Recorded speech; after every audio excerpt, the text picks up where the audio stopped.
Hello and welcome to our Voices in Montessori podcast, brought to you by the Greenspring Center for Lifelong Learning. Please subscribe to our podcast so we can continue to support your important work. As Dr. Montessori said, an education capable of saving humanity is no small undertaking. We agree, so let's get to work. I'm Tamara Sheesley Balis, and in today's episode, we're talking about fostering independence in children, and specifically the difference between inviting a child to be independent as opposed to forcing independence on them. My guest today is Letty Rising. Letty is a Montessori educator, entrepreneur, and content creator who offers consulting and speaking services worldwide. With a Montessori AMI diploma for ages 6 to 12, an MED from Loyola University, and a California multiple subject credential, Letty's extensive experience as a Montessori educator and school leader in public, private, and charter schools, as well as with homeschooling families, has given her a unique perspective and understanding of the Montessori approach. We're delighted to have her with us today. So welcome, Letty. We're so excited to have you here. Thank you so much for spending your time with us here today. Thank you for having me. I'm so looking forward to this conversation. It's so relevant. It is so relevant. So let's dig right in. So can you elaborate on the distinction between forced independence and independence as an invitation? I would love to. So, a long time ago when I was a head of school, I guess it wasn't that long ago, but in a way it was, because those pandemic years make me realize that it was much more long ago, but I forget that because those years were a blur. But anyway, when I was a head of school, I just remembered very distinctly being in my office and having a couple of teachers sitting near me. And there was a child who was carried in by their parent. And they were just like, oh gosh, why did the parents do that? They really need to let him walk by himself. He knows how to walk by himself. Why can't he just do that? And my response to them is, well, you have a partner at home, right? And they're like, yeah. And like, well, your partner sometimes washes your dishes for you, right? And they're like, yeah, but you can do it yourself, but he washes your dishes for you sometimes, right? And they're like, yeah. And I go, well, he does that because he loves you and he's in a relationship with you. Mm-hmm. And so sometimes we do things for people, not because they can't do it or we're not a person who's encouraging independence, but because we're building a relationship with them. So sometimes we have to, as educators, as Montessorians, use our powers of observation and really look at something at a deeper level. They might not be just, this household where, they're doing things for their child all the time, but maybe that parent works a lot and they work they're a doctor, or they work like a split shift and they don't get to see their child that often. And that moment of holding them and carrying them into school is like one of their most comforting and loving parts of their day. Mm-hmm. And so doing things for children isn't always like, enabling them or having them not be independent. And so if we're going to be like, okay, I'm going to force him to walk, right now, like, it's kind of like, it's not a relationship building thing. Mm-hmm. So that's one aspect that I wanted to sort of, bring to your awareness or think about when you're looking at a parent and seeing them doing something for a child, their role in their child's life is very different than your role as an educator in the child's life. But that doesn't mean that you're also not doing relationship building things as well for them sometime. Again, sometimes I think that people see the word independence as synonymous with withholding. Like I'm going to sort of withhold something from the child. And not, I'm not saying that people have a mean-spirited idea around this, because most educators are wanting to do the right thing for the children. But it's like, thinking about independence as something that we are inviting for the child and that we're not forcing onto them, because we have to sort of change our mindset to know that children want to develop and they want to grow, and that we are inviting them to independence. And that doesn't mean that you're switching from being more authoritarian and going, oh, I'm going to invite the child to independence. And then they say no the first time you ask them if they would like to come to a lesson or do something independently. And then you get mad and you're like, this doesn't work and I'm not going to invite them. And now I'm going to tell them they have to do it. Sometimes an invitation needs to land 3 or 4 times with somebody before they want to accept the invitation. And if something is a true invitation, then you need to think of it as such and know that, okay, I'm going to come back to this person and invite them again. So thinking about if something is an invitation, and sometimes things aren't invitations. Sometimes you have to clean up to go outside because it's time to go home and things like that. So, there are definitely times when you're not inviting somebody, but if something is a choice and it's an invitation, they're going to take it and they know it's a true choice, and they're going to grow and develop towards that independence, which is so important for them to have. So yeah, that's kind of the basic sort of nuts and bolts of what I was thinking about in that topic. I really appreciate that distinction. And let's talk about how Montessori educators can strike that right balance between encouraging independence and maintaining a nurturing relationship. Yes. I think again, it's something to look at as, is this something that is building a relationship with the child and they might want me to connect with them? And I'm remembering, something that I actually talked about in a blog post I wrote many years ago, is that I had a child who was continually reaching out to me during the work cycle. This is when I was a teacher, saying, Miss Letty, I need your help. I need your help. And I was, of the mindset that I wanted to encourage independence, but not force it. So I'm there showing up for this child in many ways, but it never felt quite right. He's asking for help, but it wasn't really clear on exactly what he wanted. And this would go on periodically over, several weeks. And then I finally said to him, do you want my help or do you want my company?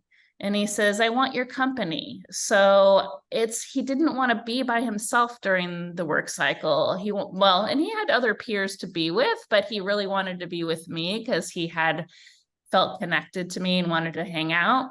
And so what I did was I definitely said, okay, I would love to sit and give you company, but I'm also giving lessons during the day. And so when you want my company, I want you to articulate that that's what you want. And if you want my help, I want you to articulate that as well. And so then we talked about different examples about what is needing help versus what is wanting company. And it's like, and if I can give you company, I will, but if I can't, then let's find some other strategies to meet that need. There are other people in the environment who you can connect with and sit with. You could sit near me while I'm having a lesson with somebody else. And so those are sort of different ways to kind of help them distinguish that. And that sort of reminds me to kind of back up for a second and look at independence in the different planes of development. Because in the first plane of development, independence is all about physical independence, having them feeding themselves, dressing themselves, learning to use the toilet, just really learning to be able to take care of the self physically, the body, and the educators are there really supporting that physical independence. In the second plane of development, of course, we're still looking at physical independence, but they also then add another layer of intellectual independence. So, the slogan for the first plane of development is help me do for myself. And the slogan for the second plane of development is help me think for myself. And so we're helping them, they are definitely building on ideas and things that they are thinking about. It's definitely like a time of being intellectual. They want to know why, and they want to know how things work. This is a time they're really delving into math and language, science, geography, cosmic education, and they have a lot of enthusiasm and curiosity. They're encouraged to take initiative in their own learning. And so that's sort of that intellectual independence too. And that also includes choosing their projects, choosing the topics they want to learn about. Of course, as the educator, you're giving them the knowledge, you have the great lessons, the key lessons, giving them that information, but they're also, diving deeper into the knowledge that they want to learn about. And so they're developing that intellectual independence. In the third plane of development, which is the adolescent years, it's really a focus on social and emotional independence. Adolescents are really concerned with their roles in society, social justice, the larger world. They're forming that moral and ethical compass, I guess you could say. So they're developing that kind of independence, and they're starting to really get their own ideas. And this is where, sometimes parents are clashing with their children. And then the fourth plane, which we don't a lot talk about in Montessori because it's 18 to 24. So that's sort of, I always think of those as the college years, and a little bit beyond.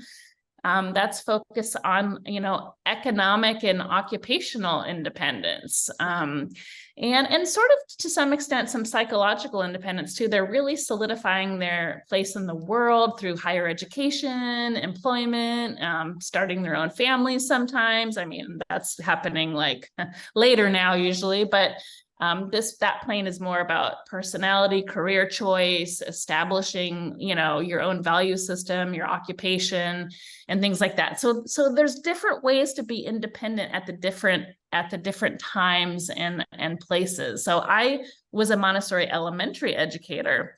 And so I'm elementary trained, and I also was head of school. So, I saw a lot of that intellectual independence happening where children start thinking about things differently than other people, maybe questioning, coming up against people who think about things differently than their own parents did, and really kind of trying to figure out where, how they think about things a little bit differently, and just really developing different interests than they might have had in the first plane of development. Maybe their parent, is a sports star, but they are super into robotics and engineering and things like that. And that starts to kind of come out that during that time of intellectual independence. So goodness, I think I got off on a tangent a little bit, so I can't even remember the initial question that you asked me, but I think I might have answered it in a roundabout way. You definitely did. You definitely did. And so can you share with us some of the potential negative effects of imposing independence on children too forcefully? And how does that contrast with the Montessori approach of presenting independence as an opportunity rather than a mandate? So forcing independence can really lead to anxiety and resentment from the child. It can also harm their confidence, their self-confidence, and their self-esteem, and actually sort of backfire in that quest for independence if they're feeling sort of judged or stressed around it. And it can also potentially harm the relationship with either a caregiver or an educator, or a parent if you're forcing that independent. And the classic example is, this is why a lot of people have sort of, the pendulum has swung to toilet independence, at one point was like, oh, well, we don't want to force them to use the toilet. And so now people are sometimes waiting a long time to introduce it, not in Montessori settings, but in other settings, because there was a time in the olden days, we all hear about the child is forced to sit on the toilet and forced to potty train, and we're training them. And so, and all of the sort of trauma that people have around that, that's sort of like, I'm going to force you to do this. And then a lot of people are like, what? Like these children, I was a head of school for a little while that had an infant and a toddler program. And it's like, what? You have children who are like 15 months old who are like wearing underwear, and you're potty training them, quote unquote, before they're two. Like, what are you guys doing? That is so terrible that you're forced in.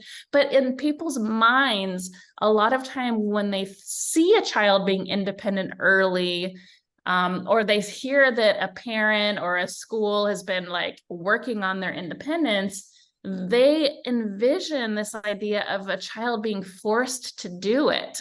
And really, they don't realize in those, infant toddler classrooms that the teacher is constantly inviting them to use the toilet all the time. They're inviting them to wear their underwear. And, if they're freaking out about it, the parent, they're not like, I'm going to put these on you no matter what. It's kind of like, it's like waves crashing against a groove, or waves crashing against a rock. Eventually it makes a groove, and that's from the repeated, sustained, consistent. And so, in Montessori, we really believe in respecting the child's autonomy and offering them guidance rather than mandates. And so that there's just, it comes down to the way that we see the world as adults and guides, and the way that we communicate things to children. It's about creating a well-prepared environment where children can naturally explore and grow. And then we are continually inviting things, and we are representing ideas to them over and over again. And we present something and it lands, and then we kind of do it, and then we might go deeper with it.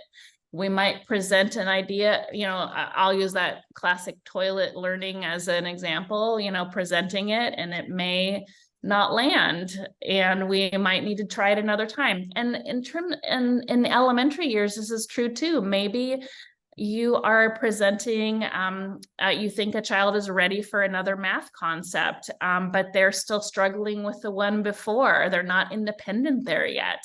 Mm-hmm. And so it's like, are you going to sit down and force them to do, 20 problems on a sheet, so that you can get them to the next lesson as, quickly as possible because you feel like they're behind, quote unquote? You could do that, but that, if you want to encourage their independence, you're going to observe them. You're going to see, how are they doing with that previous lesson? Do I need to reteach that lesson? Do I need to come in at a neutral moment and reintroduce it? I'm going to invite them again to collaborate with me on this lesson, versus, you're going to sit down and do this many times a day. Or is it an invitation of like, how many times do you think you need to practice this during the week? Do you think maybe 3 times a week? Do you want to do it Tuesday, Thursday, Friday? And so then you're inviting them towards that independence, and they're going to record like, oh yeah, I'm going to do this on Monday, Wednesday, Friday, the checkerboard this week. And then you are checking with them when you have your weekly conferences with them the next week. Hey, did you have a chance to do that? Oh, I did it Tuesday and Thursday, but not Friday. Okay, well, maybe this next week you want to shoot for 3 days again. You feel like you got that concept, you didn't. So you are collaborating your way to independence with the elementary child, but it's not about like, are they buttoning up their clothes, or are they, feeding themselves? It's about, are they being responsible with their time, and are they learning the skills and knowledge that we want them to know? And are they doing it in a way that is respectful to their own intellectual independence? Mm-hmm. I've been thinking a lot lately about, I heard a quote that we're either in partnership or domination in our relationships. Ooh, I like that.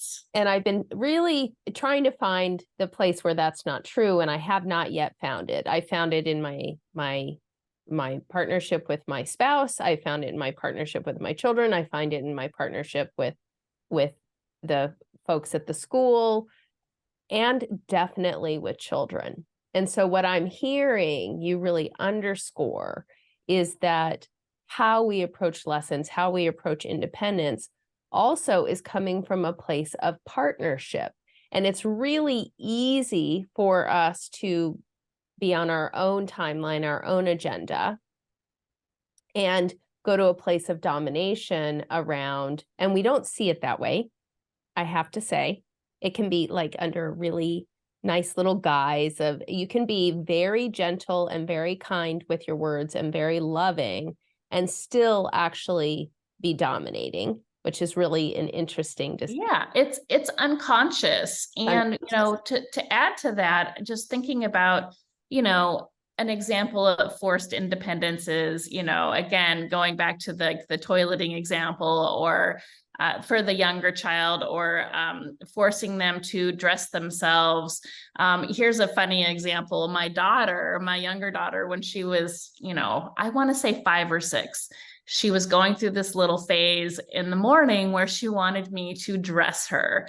And I'm like, oh my gosh, I am a Montessori educator.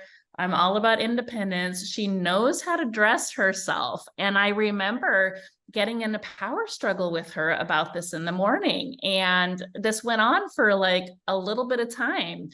And then I finally just kind of sat down. I'm like, okay, I think she wants me to dress her because she wants that quality time. She wants to connect with me, and she wants to know if I'm going to go the mile in this relationship for her to do this. And, I don't know if you're familiar with that whole idea of the love languages, but her love language is acts of service. Like, if she thinks you ran through the fire for her and stepped on coals to get to, whatever place that you are, she will feel super loved by that. And so I was like, okay, I think that she wants me to do this because obviously she knows how to do it. So that's the first key of like, if a child is asking you for something and they already know how to do it themselves very clearly, and they've been, but they sort of out of the blue want you to do it for them, it might be because they want to connect with you and want to build a relationship. So I actually spent the next few days letting go, and I'm like, okay, I'm just going to dress her in the morning. And you know what? She totally got over it after a couple of days of doing it.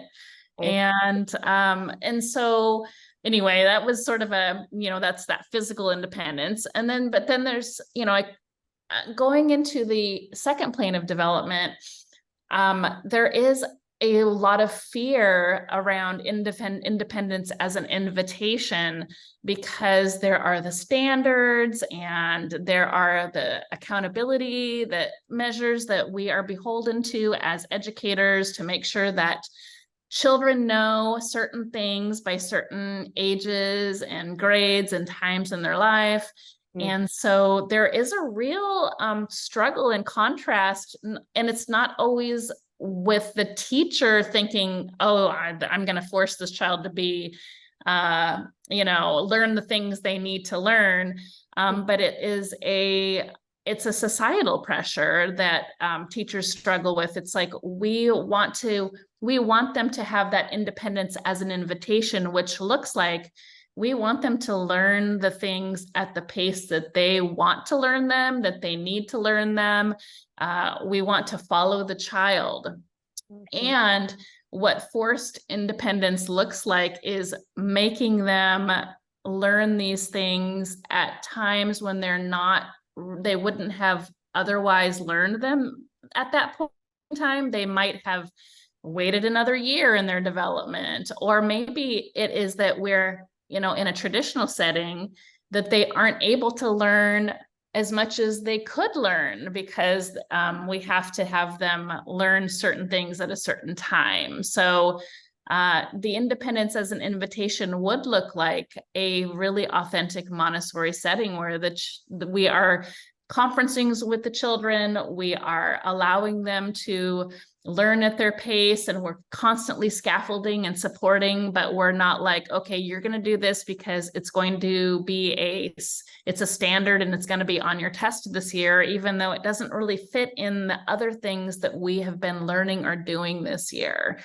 And so that's sort of, I guess, an example of forced independence at the elementary years. And it's something that we have to continually balance in elementary years. I mean, my own self working in public Montessori for years, sometimes it was that they had to learn certain things in math and language that were on those tests. But when it came to the, history, biology, geography, the independence was more as an invitation. They were able to have more intellectual independence in those areas because those are not the areas that are targeted in the same way. So yeah, it's just interesting, as I know I'm just kind of going into many different areas with this, but independence is such a holistic thing that touches all areas of our lives. And the idea of independence as an invitation, I think, is something that people really need to embrace. Mm-hmm. Can you talk about, because I think that is a beautiful concept, and it's not one that I've heard framed in the Montessori community before. And I really wonder, what about the student who is avoiding the work because it's hard? They're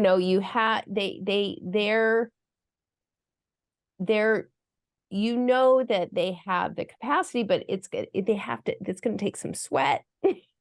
It's going to take, they're going to have to really deeply concentrate, and it's not in their favorite area of the curriculum, right? They love the language materials and writing stories.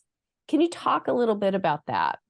Yeah, I mean, so the thing is that, in the first plane of development, when children are doing things, it often comes from this sort of inner instinctive drive and impulse. They have a drive to repeat things over and over again.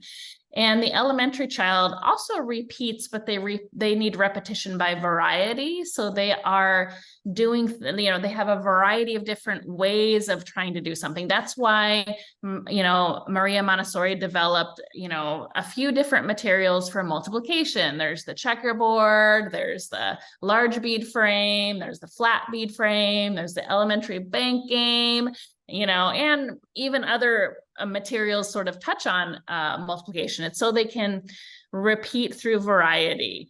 And so the elementary child really needs that. And, an important aspect of elementary is collaboration. And so it takes a whole different mindset of shifting from I am the person telling you what to do to I am your collaborator. And that means you don't give up in that collaboration. You don't give up in the invitation. So it could be like a child is avoiding something. Maybe, I had a child who wanted to do research about the Titanic all day long, and she was a prolific reader and writer, and she was super into it. But she did not want to touch her math stuff at all. Like, she didn't want to do math. And I'm like, okay, I'm not going to be that teacher who just sort of lets her ignore that, because I have to be able to support her flourishing self. And some children don't know they like something or don't know they can be good at it until they practice it. And they need to develop that skill. So it's more like sitting down and having a conversation, whether in a whole group with your class or with those individual children on conferencing, and I know you love, your Titanic report and all that stuff, and we need to find a way to fit in these math lessons. I'm going to be inviting you to more lessons throughout the week, and I want you to come. And I want you to, and how often do you think that you can need to practice this to attain mastery? Because you know, in order to get better at it, because you're going to need to know this in order to go into the next step in your life. The elementary child wants to know the reason for doing things. They have to have a reason for it. Mm-hmm. And usually explaining to them those things helps, but you can't reason and explain to the child if you haven't built a relationship with them, because they're not going to listen to you. You know, and so this is why teachers sometimes resort to mandates, is that they haven't like developed a relationship, and a relationship looks like a dialogue. It is like a talking back and forth, and it's a negotiation. And you know, the thing is that you might have some children who are naturally contrary. And there might be times in life where you're like, you know what, it's going to need to, this is just not a choice. It needs to be done. I mean, some kids might want to work until ad nauseum, but they have to go home at the end of the day. I mean, I can't stay there all day and have, you know, spend the night with them. So there are things that we have to do in life sometimes. But there are a lot of places where we can invite them. And so if you are inviting more than you are mandating, you need to strike a good balance and ratio with that. You know, because if you are not balanced in that area, then things can go sort of awry. Mm-hmm. Mm-hmm. What you're talking about is really having a relationship of trust with the student. So they know they can trust you, and you can say to them, I know you love this over here so much, and yet I can really tell you, you're going to need these skills for your lifetime. And they know you love them. They know you're honoring them. And you've built, it's almost like the emotional bank account. You've put all these deposits in that emotional bank account over and over. So you have the ability to pull a little out, and it's in the approach, right? It's so in the approach. And I can imagine that in the classroom, you were just, I would have loved to have you as my teacher. Well, I mean, nobody is perfect, but I had my moments for sure that I felt like I wish I could have made a different decision. But I think that just coming into working with children, knowing that they want to be there, and you have something to say to them that is worth listening to, and they want to hear it. Is a really important thing to know. And, you know, the thing about the elementary years is that those are the years of what Maria Montessori referred to as hero worship. And so you are their first heroes in some ways outside of their parents. And so if you are honoring and respecting them, the elementary child is very easily impressed by you, especially if you have lots of interesting information to share and knowledge and things that they know that they want and need. And so, you know, if you're inviting the elementary child to continue to practice their math, and you notice they're not doing it, then you're like, okay, let's sit down. What's an approach that's going to make sure that you are practicing this so that I can give you the next lesson and the next step? Do you want to collaborate with a friend and say, okay, we're going to do this 3 times a week together? Do you want me to remind you in the morning when you walk in? Do you want to do it first thing and get it out of the way, since it's not your favorite thing to do? And so giving sort of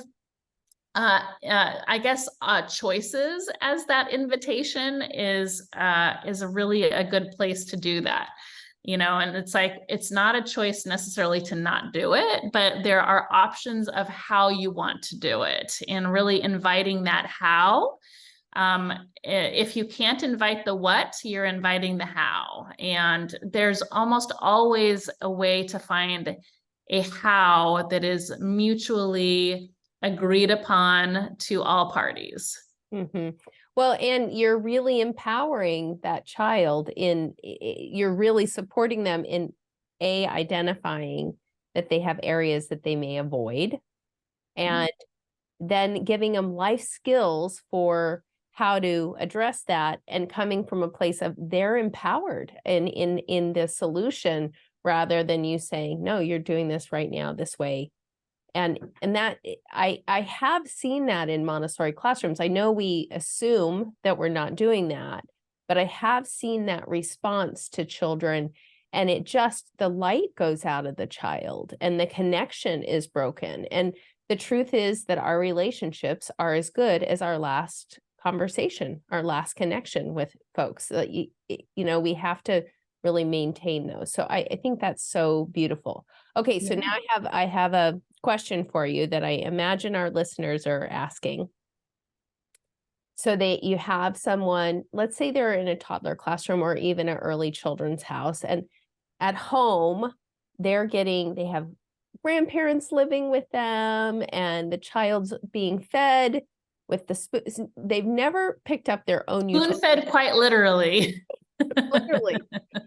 So how do you support that child who hasn't had the opportunity to build independence, and that family who thinks, I mean, that's their love language. Obviously, acts of service is their love language.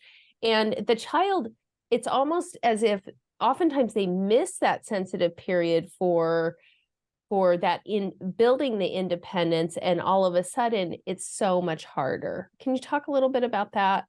Yeah, I mean, so I don't actually know that there's a whole lot of cases of like, you know, I don't know that if you were to basically sit down with the parents and say, you know, okay, your child needs to feed themselves, and somehow you know, they did that, and the child be like, oh, I don't know how to feed myself with a spoon because other people have. I mean, it's not a hard skill for them to learn. But with that said, I know what you're saying. Like, it's basically like they're continuing to do that at home.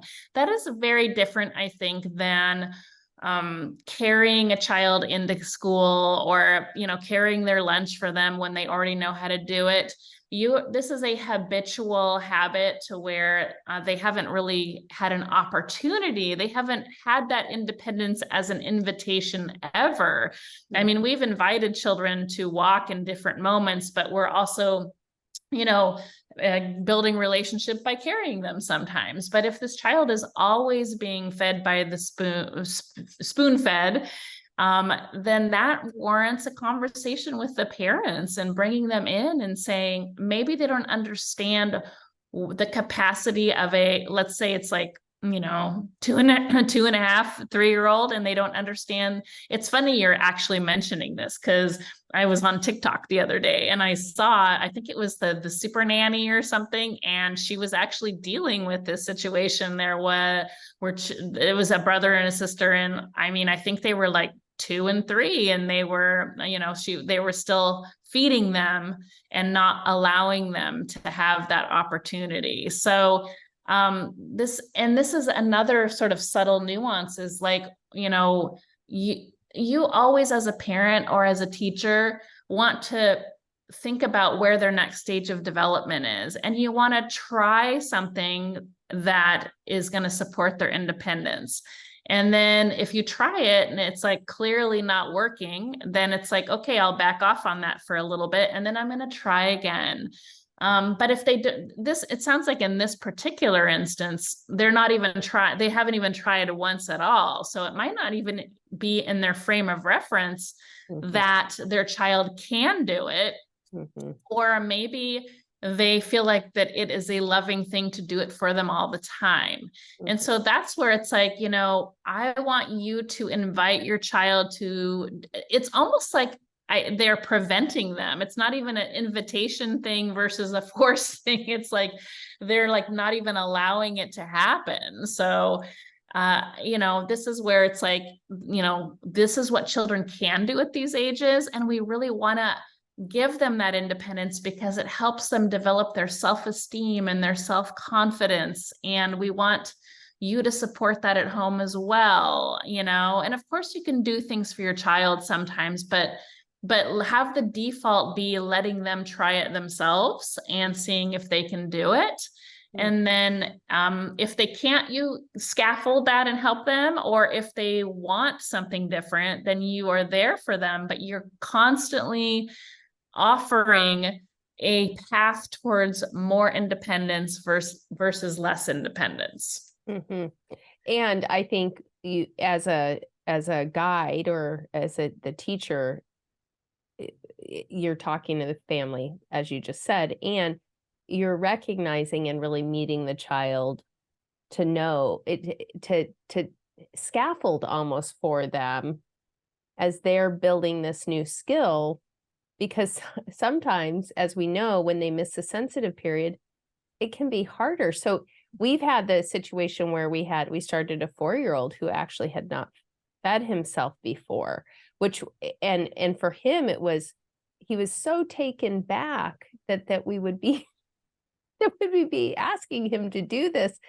And for him, it just was part of the day that somebody would put his food in his mouth for him. Right. And so I think there's that piece of really looking to the child and following the child and meeting the child where they are and supporting them as they build this new skill. Those are the pieces I think we oftentimes get judgmental. And then as soon as you're judgmental, you don't have there's no way to have a connection with the child or the family. Absolutely. Yes. When you start to get into that place of judgment around the family, that's what happens. Mm-hmm. And also when you're looking at something like the spoon feeding example, you want to look at patterns. Is this a habitual pattern? And is it something or is it sort of a one-off thing, and are they able to be independent in this area? So I think if you're combining like it's a pattern and they're not able to be independent in this area, then you really need to sit down and have that conversation. And that conversation needs to come from a place of asking curiosity questions rather than questions of interrogation, because the tone that you set when you're asking those questions is really important, and you're listening, and then you're also educating and letting them know what is possible, and maybe having them watch videos of, I would hope like if you have a 4-year-old and like the case that you're saying, I would be like, come in and observe our meal times. And, we want you to watch and see. A lot of times I find what you're describing happens with parents who have an only child and it's their only one. And so they don't have a frame of reference of what is possible.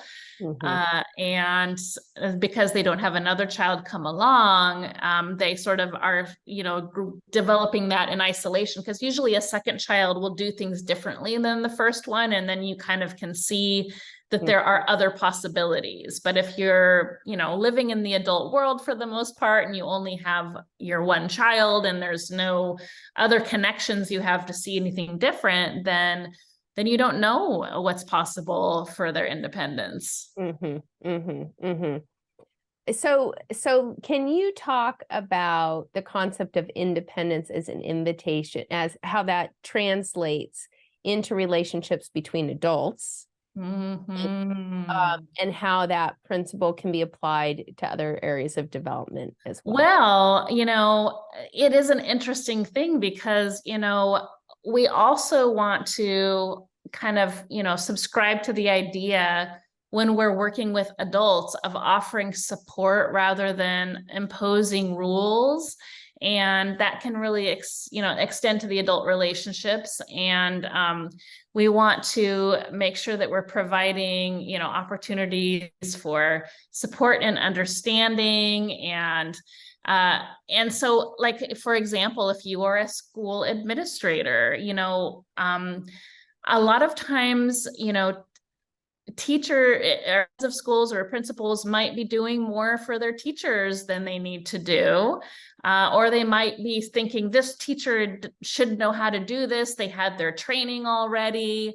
It's in their albums, and, why don't they understand this? There's a lot of why don't, and so, leaving them to their devices when maybe they need some extra scaffolding and support.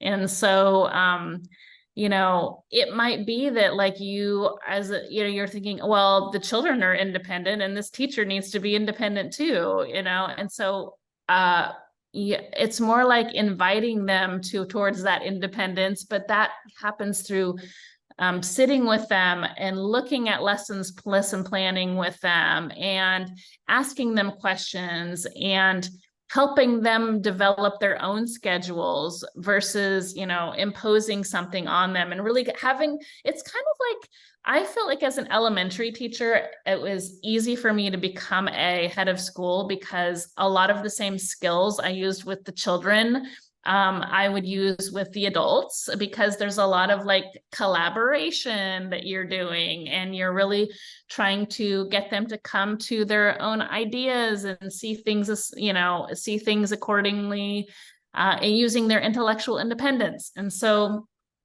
we have to really support the adults in our life to be independent. And it's really funny because a lot of times I feel like if you're a Montessori educator, okay, you've learned, you have all your lessons, your training, you're working beautifully with children, but a lot of times they don't realize that when they get out of training, that part of their job is working with the adults as well. And so that means also, supporting independence in the parents if you're a teacher, and not forcing that independence in terms of like, oh, you forgot to sign the permission slip, so too bad, your kid can't go on the field trip or something, and it's like, well, why don't we just like slow down for a minute here? And yes, they should have done it. The parent should have read that email, about what was happening. And so is it that, well, I'm going to force them to be independent in that way, or is their best way to text for them to get something, and I'm going to text even though I don't like to give my phone number out? Maybe if I really don't want to give my phone number out, I'm going to make sure to talk to this person after school and verbally remind them of something that I sent in the email. And I could withhold and say, they're a grown up, they should they should know what they're doing. But that is a forced independence that's going to cause resentment and strife. And so I think that, again, it's that independence as an invitation that we have to kind of embrace even among adults. I so appreciate that. And I think that's a key component to having a healthy community. Now, I think we also have to be clear about what our standards are in our community. Boundaries, yes. Have clear boundaries, and absolutely, we're not going to talk to you at 8:00 at night for an hour about, all of those pieces. And there's a generosity of spirit that we have to bring to the work with the families as much as we do with the children. Yeah. And we need to extend that generosity to our fellow colleagues as well. And, you might, as a head of school, you will have some teachers who are more independent and some teachers that are less independent, and that it could be by personality design, and it could be by skill level and experience. And so are we coming to this idea of increasing their independence by, I'm going to force this, or I'm going to level mandates and consequences, or am I going to invite them into a conversation to collaborate, to help them build their independence in a way that feels respectful to where they're at right now, and also respectful to whatever standards and norms are within the community. And they sometimes need the scaffolding and the support, right? We just, right. And that's, I so appreciate, I would have never tied that in. I appreciate you tying those together with the invitation to independence and the growth.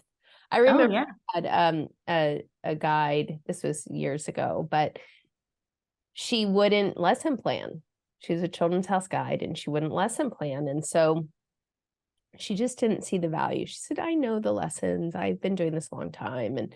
And so I sat with her and we did them together, right? And we took out the first page of every album. So you have the table of contents, and we sat and we did it for a couple of weeks. And it was not punitive. I just said, hey, let's do this for a couple of weeks together and see what you notice. And if you tell me after you do this for 3 weeks that it didn't make any difference for you, I'm going to let it go.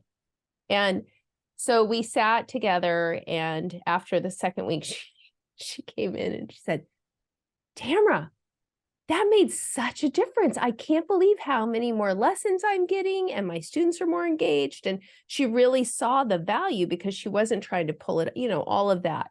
And it was really a beautiful moment because and I didn't know about domination and partnership. I was early in my career. I really loved her, and I wanted her to be fully successful. And so just like we do with the children, we found a way that we could communicate around that and build her to where she could be independent in her own practice. That is the most beautiful example of, independence as an invitation versus forced independence with adults, because you could have just said, okay, you need to have these lesson plans. Everybody's doing them. It's the rule. They need to be on my desk by Monday at 3:00, no exceptions. And I mean, it's not an unreasonable thing to ask for an adult, quite honestly, right? But you took it to the next level and you're like, okay, let's sit down and do this together and work through it. And you're actually helping to scaffold that independence, whereas whatever, probably she wouldn't have done it at all. And then you have to figure out what's next at this point, or she would have turned in maybe something really shoddy and, sparse. And you're like, what's going on here?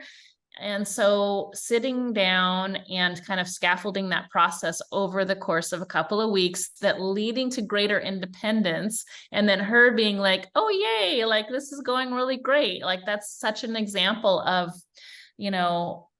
this notion of independence as an invitation with the adults. And so we can start from the little babies, and we are inviting them to try, we might put a little toy just out of their reach, and they're just about crawling, and so we put it just a little bit out of their reach, and we invite them. We're not like, forcing them to go get the toy or yelling at them because they didn't get it or whatever. We just, here it is, come get it. And then, get into the toddler years, and it's like, okay, like let's invite you to pull down your pants yourself when you're sitting on the toilet, and then you're going to button your pants when you're done. And then we get into the preschool years. And so and they're still, working on some of that stuff, but they are washing their tables, and they are scrubbing the floor, and they're sweeping, and we're not, it's so funny because a lot of times parents are like, oh my gosh, I can't believe that children that young can do chores, when it's such a sensitive period for them to like be excited about that actually. So we're inviting them to wash dishes and to wash the table and to sweep the floor.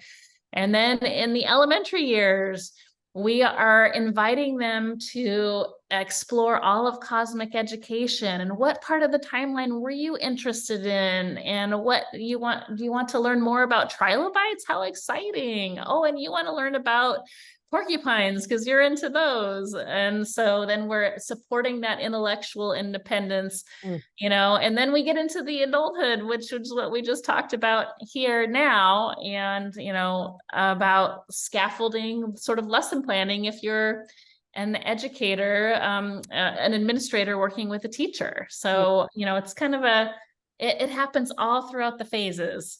It's a full spectrum. It is.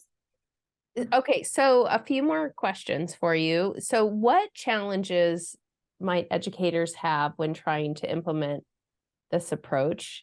And can you share how you have navigated those challenges? Well, I think the challenges is the biggest challenge is the mindset, I think, is, we do come from a world where The person in authority tells the person who is under them, quote unquote, what to do. We have like hierarchical power systems where that's kind of how it's been, right? Mm-hmm. And so we have to be, really noticing that that's like that's a thing. And so we're going to make sure that we are looking at things from a perspective of we are building relationships and we are collaborating with people. I'd say that that's actually kind of the most important thing that we need to do. Mm-hmm. Mm-hmm. And isn't that the work? Isn't that really the big work? It is. I mean, it's something that we need to do. I think that it's good to become versed in things like, nonviolent communication or positive discipline. These kinds of things can support this notion of independence as an invitation, so that you don't get caught in that paradigm of sort of stuck in a power struggle. You're going to do what I say, and you're going to do it the way I want you to do it. And then opening to, okay, the what might be fixed, but the how has a lot of variety. And like, how can we come to a place where we are aligned, and they are growing in that alignment? I really want to kind of stress the idea of like, independence doesn't mean withholding. It doesn't mean that we're going to withhold, but it also doesn't mean that we are going to sit passively and not facilitate and support independence, because it's something that needs to be nurtured all the time. And it's an idea that needs to be reintroduced and reinvited continuously. And so sometimes a person might invite somebody to independence and the person does not sort of accept that offer, accept that bid of invitation. And then the other person's response is to just sort of go away and not ask again, because there's a lot of fear in the ask, I guess you could say. But as an educator, you have to believe that at some point when you ask, the yes is going to come. I mean, again, the example with toilet learning, like, at some point the child is going to learn how to do that when you're continuing to ask. But if you sit and force them to sit on the toilet and use it, then it's not going to happen. This is true with eating too. I mean, we can't really force people to eat, sleep, or use the toilet. But these are all three areas that are continually in power struggle, because we want them to have independence in all of those areas, So there's a lot of like wants that we have around what we're doing with children, and the whole feeding them by themselves thing. Usually children like want to do that, but if you do miss that sensitive period, then maybe the parent is getting resentful because the child keeps asking them, and you're going to need to just be like, I can't do it right now. You can do it yourself, and you can busy yourself with other things too. Like sometimes you're just busy and you can't drop everything to attend to somebody's need anyway. And that by default leads to independence, which is kind of why I think Maria Montessori liked having a large classroom with like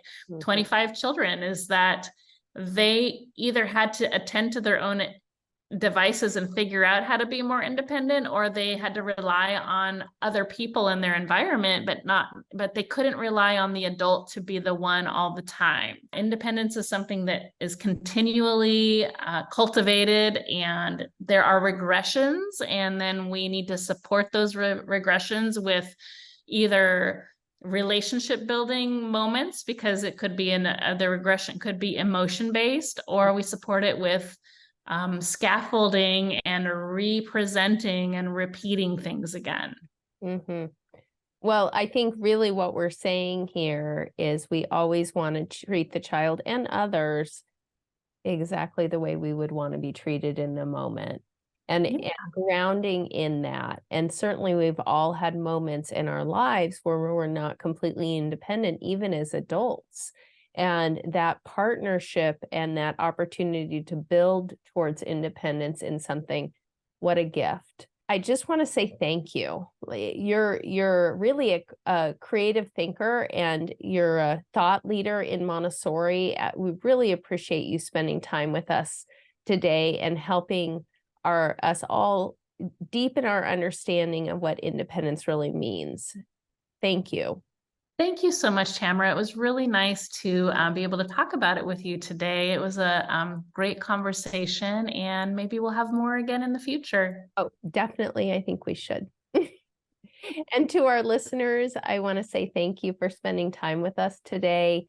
Take a look at our website, greenspringcenter.org, to view the show notes from today's episode. And Letty's information will also be included on the show notes page of our website, so you can find her podcast and maybe a link even to her blogs and all the wisdom that she is dropping. So we invite you to subscribe to our podcast and hear the latest episodes, and to join in the conversation on Facebook and Instagram. The work you listeners do is so important. I think it's the most important, and we're here to help.